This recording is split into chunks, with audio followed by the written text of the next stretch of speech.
Hello बच्चों, let's see the question. In a forward bias PN junction, the potential barrier A becomes 0, B decreases, C increases and D remains constant. Now to answer this question, first we will discuss here the key concept, and here the key concept will be given as biasing in a PN junction. तो जो PN junction होता है वो हमारे पास P type और N type semiconductor को join करके हमें देखने को मिलता है। पी टाइप सेमीकंडक्टर में हमारे पास जो होल्स होते हैं इनकी मेजॉरिटी होती है और एन टाइप में जो इलेक्ट्रॉन्स होता है इनकी मेजॉरिटी होती है। जब हम इनको आपस में यहाँ पे कनेक्ट करते हैं उस पर्टिकुलर केस में डिफ्यूजन की प्रोसेस होती है और इलेक्ट्रॉन और होल कंबाइन हो जाते हैं, जिसकी वजह से यहाँ पे हमारे पास इमोबाइल चार्ज कैरियर रिमेनिंग रह जाते हैं at the point of the junction. यानी हमारे पास जो इलेक्ट्रॉन और होल्स है ये तो एक दूसरे के साथ रिकम्बाइन हो जाएंगे और जो पी साइड है और जो एन साइड है यहाँ हमें इमोबाइल चार्ज कैरियर देखने को मिलेंगे। पी साइड नेगेटिव और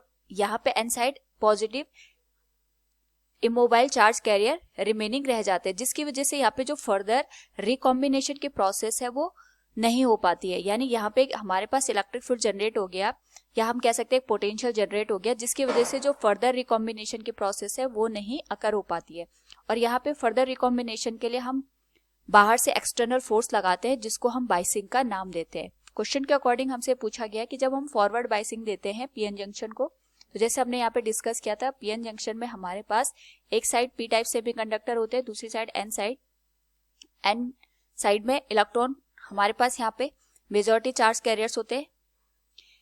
पी साइड में जब होल्स और इलेक्ट्रॉन एक दूसरे के साथ रिकम्बाइन होने के बाद यहाँ पे जो पोटेंशियल बैरियर है उसको जनरेट करते हैं, तो फर्दर रिकॉम्बिनेशन की प्रोसेस नहीं हो पाती है।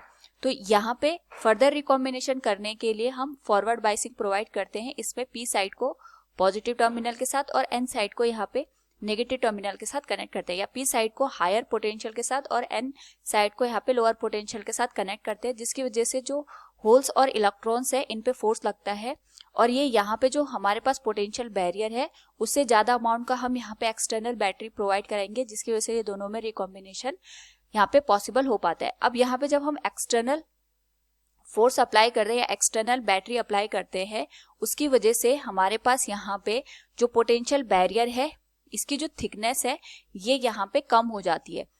आइडियली यहाँ पे हम ये मान के चलते हैं कि जो ये हमारे पास पोटेंशियल बैरियर है तो 0 के बराबर हो गया, बट प्रैक्टिकली अगर हम देखेंगे तो जो थिकनेस है ये थोड़ा रिड्यूस हो जाती है। तो हम ये नहीं कहेंगे कि हमारे पास जो पोटेंशियल बैरियर है वो 0 हो जाएगा, यहाँ पे इसकी जो थिकनेस होती है वो कम हो जाती है। So we can say here in a forward bias PN junction the potential barrier decreases. Option B will be the right answer. Hope all you understood it. Thank you and best of luck.